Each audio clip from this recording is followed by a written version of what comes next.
कौमी असेंबली में जी, जो अभी बाकी तो 35 लोग तो कल हुकूमत ने इस्तीफे मंजूर करके आपको कहा कि thank you very much, assembly में मत आए, तो जो बाकी हैं वो अब जा रहे हैं असेंबली में, क्योंकि खान साहब ने कुछ दिनों पहले ये ख्वाहिश का या इस इंटेंट का इजहार किया था कि असेंबली में वापस जाके लीडर ऑफ ऑपोजिशन और ये जो केयर टेकर सेटअप बनाना वगैरह है, इसमें पीटीआई अपना किरदार अदा करना चाहती, तो अब जा रहे हैं आप लोग?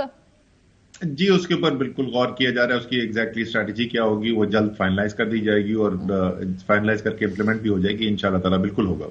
ये जो 7 सीटों में खान साहब जो उनको मेरा ख्याल है आज नोटिफाई किया गया है, कोई उनका प्लान है ओथ वगैरह लेने का इन सीटों के हवाले से,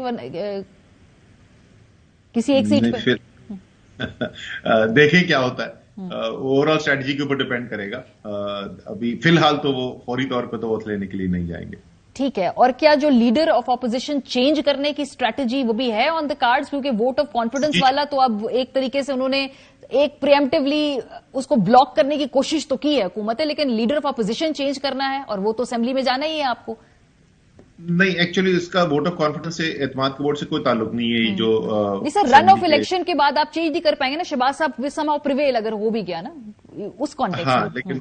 हाँ, लेकिन वो एक दफा एतमाद का वोट नहीं हासिल कर सकेंगे। जाहिर है उनके लिए ये हुकूमत जो इस वक्त घसीट घसीट के चलाई जा रही है, पता नहीं कि चला कैसे रहे, मुल्क को डुबो दिया साथ इन्होंने। जो मईशत के साथ हो रहा है, इतनी खतरनाक सूरत हाल आजकल आप देख रहे हैं। कभी आपने कारोबारी लोगों को ऐसे फट कर बोलते हुए नहीं सुना होगा जिस तरीके से मुख्तलिफ शहरों में पाकिस्तान के खुल्लम खुल्ला वो कह रहे हैं कि तबाह बर्बाद कर दिया है मईशत को। तो वो उस सूरत हाल के अंदर अगर वजीर आजम एतमाद का वोट भी हार जाता है तो वो अल्लाह जानता है कि किस मतलब जिद के तहत वो हुकूमत जारी रखेंगे। लेकिन लीडर ऑफ ऑपोजिशन वाली जहां तक बात है, वो बिल्कुल वो स्ट्रैटेजी अभी भी कायम है और जैसे मैंने कहा कि उसके ऊपर गौर हो रहा है कि उसके इम्प्लीमेंटेशन जल्द कर दी जाएगी। जो इस्तीफों के मामले पे जो 35 मंजूर किए, आप जा रहे हैं अदालत में चैलेंज करने या ठीक है कर लिए तो आगे चले हैं?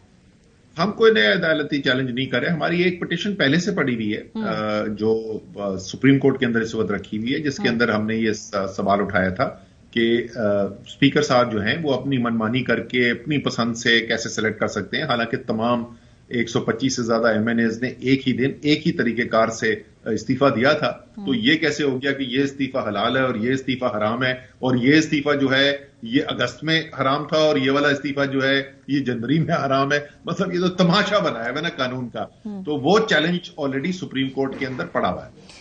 असद साहब अभी इलेक्शन होना है, इलेक्शन के बाद जो है वो आप समझते हैं कि जैसे कल आपने ये बिजनेसमैन लोगों की जो आपने मिसाल दी, उधर एक गुफ्तगू और भी हुई। उन्होंने कहा जी पहले आप एक इकोनॉमी पे चार्टर साइन करें और फिर इलेक्शन के अंदर जाएं, वरना तो ये जो बीच में इलेक्शन एक्टिविटी आएगी, फिर ये जो गैप आएगा और फिर इस दौरान शायद इकोनॉमी इसकी मुतम्मिल ना हो। ये बात भी कल हुई है वहां पे। इस पे पीटीआई का क्या टेक है कि क्या कोई इस तरह का डॉक्यूमेंट जो कंसेंसस साइन करें, कोई बैठकर पॉलिसी बनाए फिर इलेक्शन में जाएं, वरना उन्होंने एक बॉयकॉट कर दें सारे इलेक्शन? खैर ये माजरत के साथ मैं पहले भी बात कर चुका हूं कि जो ऐसी बातें करता है इसका मतलब ना उसको मईशत का कुछ पता है, ना उसको सियासत का कुछ पता है, ना उसको जमहूरियत का। पूरी जमहूरियत की बुनियाद जो है वो ये होता है कि मुख्तलिफ सियासी पार्टियों का मुख्तलिफ विजन होता है और उसका शायद अहम तरीन हिस्सा जो है वो माशी पॉलिसीज होती हैं पार्टीज की। कभी आपने सुना है कि डेमोक्रेटिक पार्टी और रिपब्लिकन पार्टी ने अमेरिका के अंदर चार्टर ऑफ इकोनॉमी साइन कर दिया, या कंजर्वेटिव पार्टी और लेबर और लिबरल पार्टी ने बरतानिया के अंदर चार्टर ऑफ इकोनॉमी साइन कर दिया, या भारत के अंदर बीजेपी ने और कांग्रेस ने चार्टर ऑफ इकोनॉमी साइन कर दिया? ऐसा नहीं होता। हाँ, इस वक्त यह जरूर है कि इतने ज्यादा खतरनाक के हालात पर ले आए हैं जहां एक एक दिन गुजारना पाकिस्तान का मुश्किल हो रहा है, तो आपको फौरी तौर पे एक नए इलेक्शन पे जाने की जरूरत है। आप जब नए इलेक्शन के लिए जाएंगे तो इसका मतलब कि नई हुकूमत आने में तो अभी 3 माह लगेंगे, तो 3 माह पाकिस्तान मुतहम्मिल नहीं हो सकता कि ये सूरत हाल ऐसी चलती रहे। तो आपकी जो निगरान हुकूमत आएगी उस निगरान हुकूमत को IMF के साथ मुआहदा करना पड़ेगा। सही। और जो सियासी पार्टियां हैं, जो बड़ी सियासी पार्टियां हैं, सबको फिर ये कमिटमेंट करनी पड़ेगी कि जो भी मुआहदा होता है, जो भी इलेक्शन जीत के आता है, फिर वो उसके ऊपर अमल दरामद करेगा। क्योंकि वरना तो IMF कहेगा कि इनके पास तो निगरान हुकूमत के पास तो मैंडेट ही कोई नहीं है। और जो लोग ये कहते हैं कि इसीलिए इस हुकूमत को भी रह जाना चाहिए, देखिए ये IMF वाले भी समझते हैं कि ये हुकूमत, अभी उनको ये नहीं पता कि 15 दिन रहेगी या 3 महीने रहेगी, ठीक बात है। तो क्या मुआहदा करें, किसके साथ हमको ये आखिरी 3 सवाल, अप्रैल के अंदर क्या केपी और पंजाब के अंदर आप इलेक्शंस होते देख रहे हैं, या ये जो तवील करने की या जिसको प्रोलॉन्ग करने की बात की जा रही है निगरान सेटअप को, एक ये भी तो कोशिश है ना? आपको क्या लग रहा है, होंगे इलेक्शन अप्रैल में पंजाब और केपी में?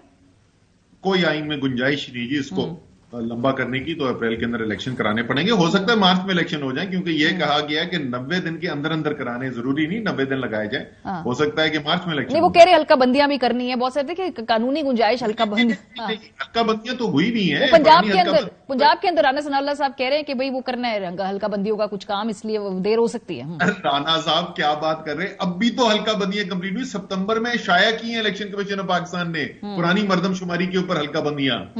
अच्छा, जनरल इलेक्शन क्या ये भी आप इन इलेक्शंस के साथ होते देख रहे हैं, क्योंकि हुकूमत का फिलहाल मूड नहीं है? होने तो इसी के साथ ही चाहिए जी। मुल्क को शदीद तरीन नुकसान पहुंचता चला जा रहा है, लेकिन अगर ये नहीं कराते हैं तो पाकिस्तान को तो नुकसान होगा, लेकिन सियासी तौर पे मेरे लिए अच्छा है।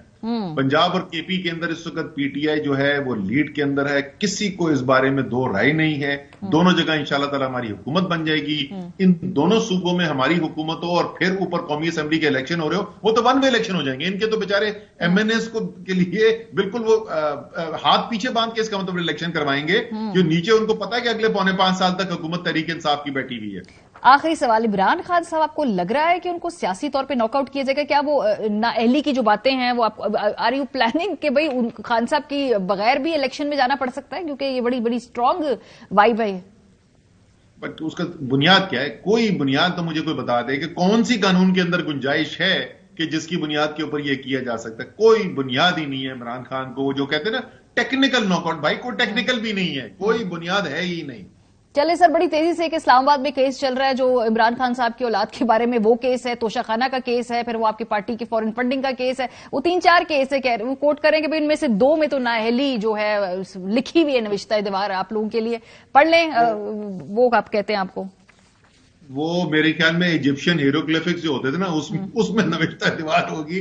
पाकिस्तान के कानून के तहत ये जो सारे केसेस आपने बताए हैं, इन तमाम केसेस के अंदर दूर दूर से रबड़ की तरह खींच भी दें कानून को तो कोई गुंजाइश नहीं बनती। और तोशाखाना में तो माशाल्लाह माशाल्लाह माशाल्लाह, जी आज कमाल कर दिया। सारे पाकिस्तान के सामने जो इनको जिल्लत और रसवाई उठानी पड़ी है, भागे दुम दबा के जैसे भागते हैं। और यही हम कह रहे थे पहले दिन से कि सिर्फ आपको जब सामने रिकॉर्ड आएगा तो पता चलेगा इमरान खान वाहिद वजीर आजम है जिसने सब कुछ कानून के मुताबिक किया हुआ है। ये बाकी सारे फारिग हो जाएंगे। चले वो जो सुबह से लेकर रात तक सिर्फ घड़ी घड़ी घड़ी घड़ी करते थे, अब वो कह रहे हैं कि अगर तोशाखाना का रिकॉर्ड आया तो हमारे आलमी ताल्लुकात खराब हो जाएंगे।